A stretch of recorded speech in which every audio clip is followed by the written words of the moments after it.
کسی نے سوال پوچھا کہ تمام احادیث کیسے صحیح ہو سکتی ہیں، اور ہم یہ کیسے کہہ سکتے ہیں کہ تمام احادیث ہم تک صحیح پہنچی ہیں؟ احادیث کا جہاں تک تعلق ہے، اکابر علماء اسلام نے اس کو جمع کرنے اور اس کو صحیح اسناد کے ساتھ پہنچانے میں بڑی دیانتداری اور بڑی محنت شاقہ کا مظاہرہ کیا۔ نبی پاک علیہ السلام کی احادیث کو لکھنے کا جو رواج ہے، یہ نبی پاک علیہ السلام کے دور میں بھی رہا ہے۔ تفسیر ابن کثیر میں سورہ والنجم جلد 34 صفحہ نمبر 186 پر یہ حدیث پاک نقل کی۔ حضرت عبداللہ بن عمر بن العاص رضی اللہ تعالی عنہ آپ فرماتے ہیں کہ نبی پاک علیہ السلام کے مبارک دہن سے جو بھی نکلتا میں اسے لکھ لیا کرتا۔ قریش کے کچھ لوگ مجھے کہنے لگے، یا عبداللہ، نبی پاک علیہ السلام پر بتقاضائے بشریت کبھی غضب کی کیفیت ہوتی ہے، کبھی خوشی کی کیفیت ہوتی ہے، تم ہر بات نہ لکھا کرو۔ آپ فرماتے ہیں کہ میں نے لکھنا ترک کر دیا۔ نبی پاک علیہ السلام نے جب مجھے اس حالت میں دیکھا تو پوچھا، یا عبداللہ، کیا وجہ ہے کہ تم لکھتے نہیں؟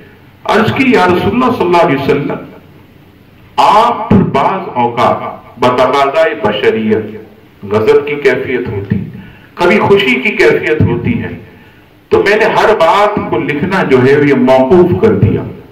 حضرت عبداللہ بن عمر بن العاص رضی اللہ تعالیٰ عنہ فرماتے ہیں، نبی پاک علیہ السلام نے یہ سن کر اپنی زبان مبارک کی طرف اشارہ کر کے فرمایا، یا عبداللہ، اس دہن سے، اس زبان سے جو بھی نکلے لکھ لیا کر، اور مجھ پر کیفیت کوئی بھی ہو، میری زبان سے کوئی بھی بات نکلے لکھ لیا کر کہ اس زبان سے سوائے حق کے کچھ بھی نہیں نکلتا۔ اللہ اکبر۔ عزیزان گرامی، سے پتہ چلا کہ احادیث لکھنے کا رواج یہ دور صحابہ سے، دور رسالت سے ہے، اور وہ ان احادیث کو لکھا کرتے۔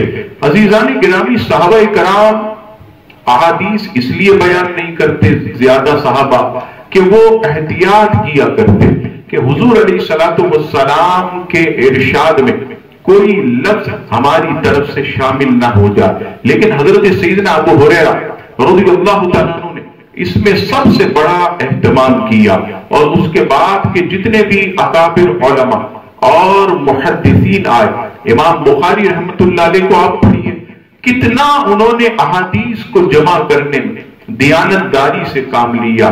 آپ نے کتنے ملکوں کا سفر کیا، اور آپ کو حیرت ہوگی کہ ایک مرتبہ امام بخاری کسی کے پاس گئے حدیث لینے کے لیے، اس شخص کو دیکھا کہ وہ ٹوکرے میں جو ہے وہ ایسے لے کر اپنے گھوڑے کے پاس جاتا، گھوڑا جو ہے وہ ٹوکرا دیکھ کر اس کے قریب آتا، اور جیسے ہی وہ ٹوکرے کے قریب آتا ہے، ٹوکرے میں کچھ نہیں ہوتا، وہ گھوڑے کو جو ہے وہ پکڑ لیتا ہے۔ امام بخاری نے اس سے حدیث نہیں لی۔ آپ فرمانے لگے، جو اپنے جانور اور گھوڑے کو دھوکہ دے سکتا وہ مسلمان کو بھی دھوکہ دے سکتا۔ اتنی احتیاطیں محدثین نے۔ امام مسلم کو آپ پڑھیے، حضرت امام ترمذی کو آپ پڑھیے، امام ابو داؤد، امام ابن ماجہ، ہمارے امام اعظم ابو حنیفہ رحمۃ اللہ تعالی علیہ، حضرت امام شافعی اور حضرت عبداللہ ابن مبارک، امام اعظم کے خاص شاگرد، خاص طور پر انہوں نے احادیث جمع کرنے اور اس میں سے جو من گھڑت احادیث تھی ان سب کو نکال دیا۔